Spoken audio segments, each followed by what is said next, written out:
Assalamualaikum warahmatullahi wabarakatuh. Teman-teman, hari ini kita belajar mengenai pengujian hipotesis.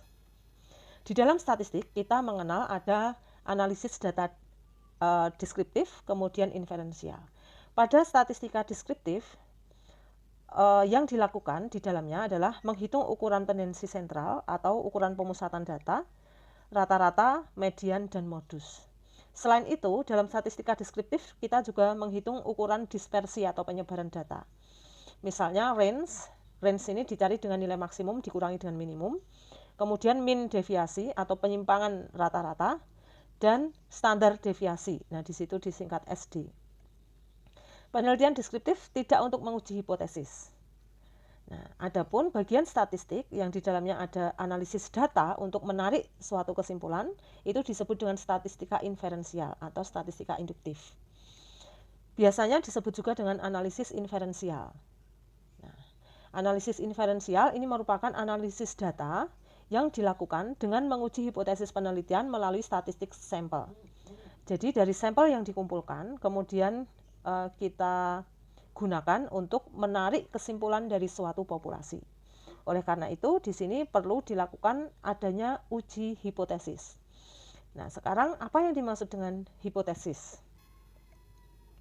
Hipotesis merupakan kesimpulan sementara atau dugaan logis tentang keadaan populasi. Karena merupakan dugaan sementara saja, maka hipotesis yang kita kemukakan mungkin benar, tetapi mungkin juga tidak benar. Tujuan dari pengujian hipotesis adalah kita ingin mendapatkan kesimpulan mengenai suatu populasi yang tentu jumlahnya lebih besar berdasarkan sampel yang kita miliki. Nah, itu yang disebut dengan pengujian hipotesis. Tetapi kalau kita meneliti semuanya, itu namanya analisis deskriptif. Dan itu tidak perlu diuji hipotesis kalau kita menganalisis semua anggota populasi bukan berdasarkan sampelnya. Nah, ini ada dua contoh kasus perbedaan dari analisis deskriptif dan analisis inferensial. Bila kita ingin mengetahui pendapat pasien tentang program BPJS dan menanyakan kepada seluruh masyarakat, artinya kita menanyakan kepada semua populasi, maka ini disebut dengan sensus. Dan kalau kita meneliti semuanya, tidak perlu diadakan pengujian hipotesis karena kita sudah meneliti semua anggota populasi. Nah, ini namanya sensus, maka analisis datanya adalah analisis deskriptif. Jadi kita tinggal membuat grafiknya, kemudian menentukan rata-ratanya. Nah, seperti itu.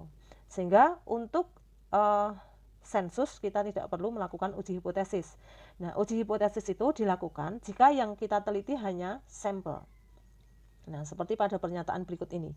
Bila kita hanya mengambil sampel saja, maka dilakukan uji hipotesis untuk membuktikan bahwa jawaban dari sampel ini bisa mewakili jawaban dari seluruh masyarakat. Atau intinya pengujian hipotesis itu untuk membuktikan bahwa jawaban dari sampel ini bisa mewakili jawaban dari populasi.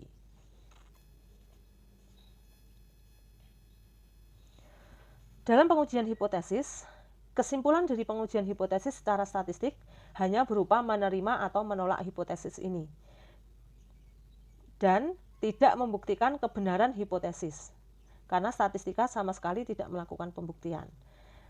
Nah, jadi pada pengujian hipotesis itu kita hanya ingin menarik kesimpulan secara statistik, menerima atau menolak hipotesis yang sudah kita nyatakan. Penerimaan suatu hipotesis terjadi karena kita tidak cukup bukti untuk menolak hipotesis tersebut. Dan bukan karena hipotesis itu benar. Nah, kemudian penolakan suatu hipotesis terjadi karena kita tidak cukup bukti untuk menerima hipotesis tersebut dan bukan karena hipotesis itu salah. Jadi kita tidak ingin membuktikan hipotesis itu, tetapi kita ingin menyimpulkan, menolak atau menerima hipotesis. Hipotesis dibagi menjadi dua, yaitu test of association atau uji hubungan, kemudian test of difference atau uji perbedaan. Nah, tes hubungan atau test of association ini contohnya adalah korelasi, uji korelasi. Misalnya kita ingin meneliti hubungan antara waktu dengan jumlah permintaan produk. Nah, maka itu kita cari korelasinya. Kemudian ada juga uji pengaruh atau cause effect. Kemudian kalau uji perbedaan, ini ada uji distribusi. Nah, seperti kemarin uji normalitas, uji homogenitas, nah ini masuk di sini. Ada nggak perbedaan distribusi antara sampel dengan populasinya? Nah, kemudian uji means, uji proportion, uji median atau ranking. Di dalam SPSS ada banyak jenis uji hipotesis. Nah, salah satunya yang Bu Erni akan sampaikan hari ini adalah t-test atau uji T. Nah, uji T di dalam hipotesis ada 3.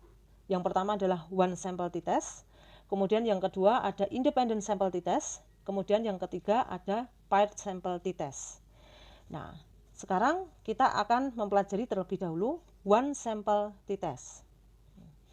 One sample t-test ini merupakan pengujian satu kelompok sampel yang pada prinsipnya ingin menguji apakah rata-rata dari satu kelompok sampel itu berbeda secara nyata dengan nilai tertentu sebagai pembanding. Nah, nilai tertentu di sini pada umumnya adalah nilai parameter untuk mengukur suatu populasi. Nah, jadi intinya one sample t-test itu kita ingin menguji rata-rata dari satu kelompok sampel apakah berbeda secara nyata dengan suatu nilai tertentu. Nah, di sini ada contoh kasus ya. Misalnya diduga rata-rata tinggi badan remaja pria di sebuah daerah adalah 165 cm. Nah, 165 cm ini merupakan nilai pembanding. Nah, untuk menguji dugaan tersebut, diukur tinggi badan 18 remaja di daerah tersebut sebagai sampel. Nah, kemudian untuk mengujinya kita mengambil sampel ini sebanyak 18 remaja. Hasil yang diperoleh ditampilkan pada tabel berikut. Nah, dengan tingkat signifikansi 5%, kita diminta untuk menguji apakah rata-rata remaja pria di daerah tersebut memang sebesar 165 cm.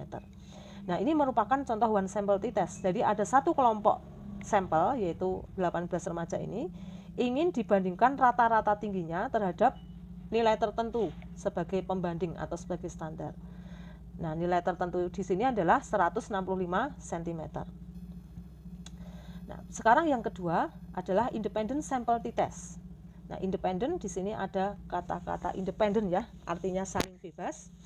Nah, independent ini digunakan untuk menguji signifikansi atau beda rata-rata dua kelompok sampel. Jadi kalau one sample t-test tadi ada satu kelompok sampel.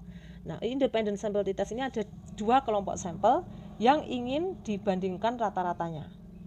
Nah, contohnya, mahasiswa teknik industri ingin membandingkan denyut jantung laki-laki dan perempuan.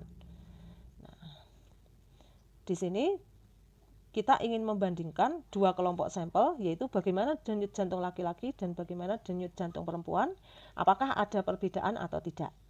Nah, mahasiswa teknik industri ingin membandingkan denyut jantung laki-laki dan perempuan setelah pengangkatan beban tertentu. Nah, berikut adalah hasil yang diperoleh. Ujilah dengan tingkat signifikansi 5%, apakah terdapat kesamaan denyut jantung laki-laki dan perempuan setelah melakukan pengangkatan beban. Nah, di sini ada dua kelompok sampel dan saling bebas. Yang satu adalah sampel laki-laki, yang satu adalah sampel perempuan. Nah, ini orangnya berbeda. Nah, sekarang paired sample t-test. Nah, kalau tadi independent sample t-test, sekarang paired sample t-test. Paired sample t-test atau uji T berpasangan adalah analisis dengan melibatkan dua pengukuran pada subjek yang sama terhadap suatu pengaruh atau perlakuan tertentu. Jadi di sini ada dua kelompok sampel, tetapi sebenarnya subjeknya sama atau yang menjadi responden dari sampel itu adalah sama. Misalnya, berikut adalah data konsumsi energi ketika belum menggunakan alat bantu dan setelah menggunakan alat bantu. Nah, ini ada beberapa responden yaitu sebanyak 20 ingin diteliti perbedaan konsumsi energinya sebelum menggunakan alat bantu dan sesudah menggunakan alat bantu. Nah, di sini subjeknya itu sebenarnya sama atau respondennya itu sama. Cuma ketika belum menggunakan alat bantu diukur konsumsi energinya, kemudian setelah menggunakan alat bantu juga diukur konsumsi energinya.